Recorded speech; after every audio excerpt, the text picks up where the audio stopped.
Hello student, कैसे हैं आप। नेक्सस एजुकेशन पॉइंट में आपका स्वागत है। हम हाजिर एक नई वीडियो के साथ। आज हम बात करेंगे बीए प्रोग्राम 5th सेमेस्टर के बारे में। हिंदी ए, अनुवाद, व्यवहार और सिद्धांत। टॉपिक है प्रयुक्ति क्या है। तो बच्चों, प्रयुक्ति के जो एक टॉपिक है आपका मोस्ट रेंट टॉपिक है, पेपर में ज़रूर आता है। चलिए हम प्रयुक्ति के विविध क्षेत्र और उसके वर्गीकरण पर हम बात करते हैं। इससे पहले हम प्रयुक्ति होती क्या है, उसके अर्थ के बारे में बात करेंगे। प्रयुक्ति की संपूर्ण जानकारी के लिए हमारी वीडियो को लास्ट तक देखिए। अगर आपने अभी हमारे चैनल को सब्सक्राइब नहीं किया है तो हमारे चैनल को सब्सक्राइब करें, बेल आइकन जरूर बजाएं ताकि हमारी आने वाली वीडियो का नोटिफिकेशन आपको आसानी से मिल सके। चलिए देखते हैं प्रयुक्ति होती क्या है। विभिन्न सामाजिक परिस्थितियों में मानव के भाषिक व्यवहार में किस प्रकार का परिवर्तन होता है, इसे समझने का प्रयास ही प्रयुक्ति की संकल्पना का आधार होता है। तो आपको पता है, सामाजिक परिस्थितियाँ मानव के भाषिक व्यवहार में समय के साथ साथ परिवर्तन होता रहता है। इसे समझने का जो प्रयास होता है वो प्रयुक्ति की संकल्पना का आधार होता है। यानी प्रयुक्ति जो है वो आपको आपकी भाषिक व्यवहार को परिवर्तित होकर ही आपको समझाती है। शब्दावली और भाषागत संरचना को प्रयुक्ति का मुख्य आधार माना जाता है। यानी आपकी जो शब्दावली और भाषा है उसकी संरचना का जो आधार है वो प्रयुक्ति होता है।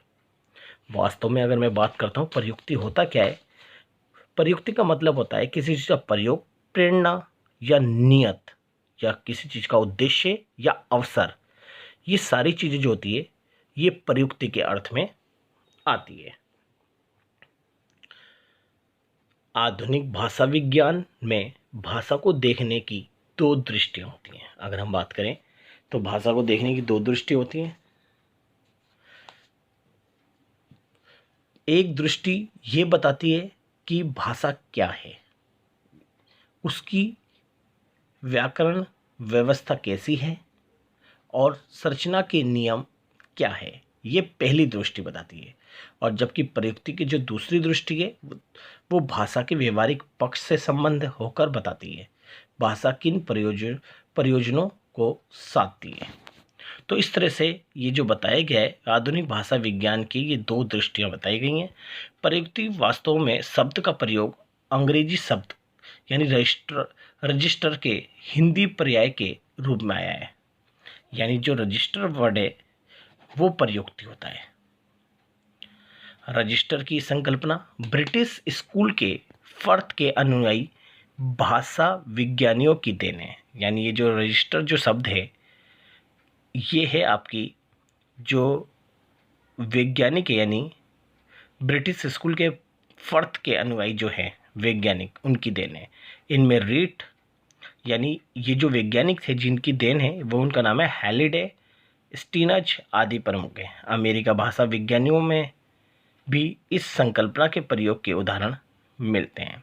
तो प्रयुक्ति शब्द बहुत ज़्यादा इंपॉर्टेंट है, इसे आप बहुत अच्छे से करिएगा। चलिए अब बात करते हैं प्रयुक्ति के विविध क्षेत्र। प्रयुक्ति का क्षेत्र आज बहुत ही व्यापकता प्राप्त कर गया है। प्रयुक्ति के विषय क्षेत्र हैं साहित्यिक कृतियाँ, ज्ञान, विज्ञान, व्यवसाय और व्यवहार आदि से संबंध सामग्री को एक भाषा से दूसरी भाषा तक पहुंचाने का नाम अनुवाद है। यह अनुवाद जब विभिन्न क्षेत्रों में प्रयुक्त किया जाने लगता है तब इसे प्रयुक्ति के नाम से जानते हैं। प्रयुक्ति के विविध क्षेत्र हैं। इससे पहला है सृजनात्मक क्षेत्र। इंपॉर्टेंट टॉपिक है, ध्यान से देखिएगा। सृजनात्मक साहित्य होता क्या है। सृजनात्मक साहित्य में प्रयुक्ति को अपनाया जाता है। इस श्रेणी में महाकाव्य यानी सृजनात्मक साहित्य में महाकाव्यों, कविता संग्रहों, कहानी संकलनों, उपन्यासों, निबंध, नाटक आदि का अन्य भाषाओं में अनुवाद होता है। इस प्रकार साहित्य भी प्रयुक्ति का क्षेत्र रहा है, इसे ही हम सृजनात्मक साहित्य कहते हैं। तो दूसरा है हमारा धार्मिक और पौराणिक साहित्य। तो ये होता क्या है, धार्मिक और पौराणिक साहित्य में भी प्रयुक्ति को देखा जाता है। धार्मिक और पौराणिक साहित्य किसी भी देश का अहम हिस्सा रहा है। ऐसे साहित्य का अनुवाद उसी देश की प्राचीन भाषा से आधुनिक भाषा में भी हो सकता है। तो ये होता है धार्मिक और पौराणिक साहित्य जो प्रयुक्ति के अंदर देखा जाता है। नेक्स्ट है दार्शनिक साहित्य, यानी प्रयुक्ति का तीसरा वो विविध क्षेत्र है। पहला है दार्शनिक साहित्य। अनेक देशों में दार्शनिकों के विचारों, चिंतन तथा सिद्धांतों के परिचय के दार्शनिक साहित्य का अनुवाद बहुत उपयोगी रहा है। आपने देखा है प्राचीन काल के जितने भी दार्शनिक है, उन्होंने जब अपने विचार लिखे तो उनके विचारों को आज हम अनुवादित करते हैं, यानी अनुवाद करते हैं, उसको हम ट्रांसलेट करके समझते हैं। पश्चिम में प्लेटो से लेकर आज तक का दार्शनिक साहित्य सभी प्रमुख भाषाओं में अनुवादित हो चुका है। और देखा जाए प्राचीन काल के जितने भी दार्शनिक साहित्य हैं, आज किसी न किसी भाषा में वो ट्रांसलेट हो चुके हैं। और ये जो ट्रांसलेट हुए हैं, ये संभव हुआ है प्रयुक्ति के अनुसार। नेक्स्ट है पत्रकारिता, यानी ये प्रयुक्ति के चौथा क्षेत्र है। पत्रकारिता होता है कि पत्रकारिता भी प्रयुक्ति का विषय रही है। समाचार समितियों द्वारा किसी अन्य भाषा में उपलब्ध कराई गई सामग्री को अपनी भाषा में प्रस्तुत करने के लिए पत्रकार अनुवाद का आश्रय लेते हैं। आपने देखा होगा कि जो पत्रकार है वो ट्रांसलेट करते हैं। इस प्रकार प्रयुक्ति पत्रकारिता के क्षेत्र में अपनाई जाती है। तो ये थी हमारी चौथा। अब बात करेंगे पांचवें क्षेत्र के बारे में, शोध सामग्री। प्रयुक्ति के विभिन्न क्षेत्रों में शोध कार्य को भी स्थान मिलता है। दूसरे शब्दों में कह सकते हैं कि अनुवाद के क्षेत्र शोध सामग्री भी है। अतः प्रयुक्ति के कारण ही हमें विभिन्न शोध सामग्री का पता चलता है, क्योंकि हमें अनुवाद करने की आवश्यकता पड़ती है। तो बच्चों, ये प्रयुक्ति के विभिन्न क्षेत्र के बारे में बात करी। अब हम बात करते हैं प्रयुक्ति का वर्गीकरण के बारे में। जी, हैलिडे स्टीवंज ने प्रयुक्ति को 3 आयामों में वर्गीकृत किया गया है, यानी प्रयुक्ति को हमने 3 भागों में वर्गीकृत किया है। पहला है वार्ता क्षेत्र। तो बच्चों इसे ध्यान से देखिएगा। प्रयुक्ति को वार्ता क्षेत्र की दृष्टि से प्रयुक्ति पर प्रभाव पड़ता है। तकनीकी तथा गैर तकनीकी दृष्टि से विषय बदलता रहता है। विषय के अनुसार भाषा का स्वरूप भी बदलता है। वार्ता क्षेत्र के साथ विषय का भी प्रभाव पड़ता है। भाषा रूपों में विषय के तकनीक या गैर तकनीक होने के कारण प्रयोगगत भेद दिखाई देते हैं। दूसरा है वार्ता प्रकार। वार्ता प्रकार में भाषा को 2 रूपों में विभाजित किया जाता है। इसमें भाषा को मौखिक और लिखित रूपों में विभाजित किया जाता है। निमौखिक बोलने वाली और लिखित मतलब लिखने वाली। भाषा के मौखिक एवं लिखित रूपों में अंतर होता है। हमारी बातचीत में संप्रेषण का स्वरूप मौखिक होता है। संगोष्ठी सम्मेलन में वक्ता मौखिक रूप में ही अपने विचार श्रोता तक पहुंचाता है, यानी मौखिक बोलकर। जो बड़े बड़े सम्मेलन होते हैं उसमें जो श्रोता है, यानी जो ट्रांसलेट करता है, अनुवादक है, वो बोलकर यानी मौखिक रूप से अपनी बातों को पहुंचाता है। भाषा का प्रारंभिक और बहुप्रयुक्त रूप मौखिक वार्ता प्रकार है।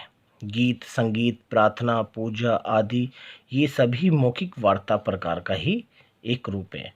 मौखिक भाषा शिक्षित और अशिक्षित सभी लोगों की होती है। मौखिक भाषा परिवर्तनशील एवं गतिशील होती है। लिखित भाषा व्यवस्थित एवं संपादित होती है। इस दृष्टि से तकनीकी भाषा प्राय लिखित रूप में ही प्रकट होती है। कार्यालय की भाषा भी मुख्यतः लिखित में होती है। लिखित भाषा में पूर्ण शब्दों को सही वर्तनी के साथ लिखा जाता है। दूरदर्शन एवं आकाशवाणी में प्रसारित समाचारों की भाषा लिखित होती है, पर उसका पठित या मौखिक रूप सामने आता है। ठीक है, ये थे वार्ता प्रकार के बारे में। अब बात करेंगे तीसरा वार्ता शैली के बारे में। ध्यान से देखिएगा। वार्ता शैली के अनुसार भाषा व्यवहार में संलग्न व्यक्तियों के संबंधों के आधार पर 2 भाषा रूपों को निर्धारित किया जाता है, औपचारिक और अनौपचारिक। इन 2 भाषा रूपों को वार्ता शैली के अंतर्गत देखा जाता है, जैसे विज्ञान, इंजीनियरिंग, विधि यानी कानून और सूचना प्रौद्योगिकी क्षेत्र के विषय तकनीकी लिखित और औपचारिक शैली के रूप में होंगे। कार्यालय, बैंक आदि तकनीक या अर्थ तकनीक लिखित और अनौपचारिक होंगे। विज्ञापन प्रयुक्ति पत्रकारिता में तकनीकी, गैर तकनीकी, लिखित, मौखिक, औपचारिक, अनौपचारिक दोनों रूप मिलेंगे। तो ये हमने बात करी प्रयुक्ति के वर्गीकरण के बारे में, जो कि हमने प्रयुक्ति को 3 वर्गों में वर्गीकृत किया गया है, यानी 3 आयामों में। तो इसे आप बहुत अच्छे से कर लीजिएगा। अगर आपने अभी तक हमारे चैनल को सब्सक्राइब नहीं किया है तो हमारे चैनल को सब्सक्राइब करें, बेल आइकन जरूर बजाएं, लाइक कमेंट शेयर करना ना भूलें।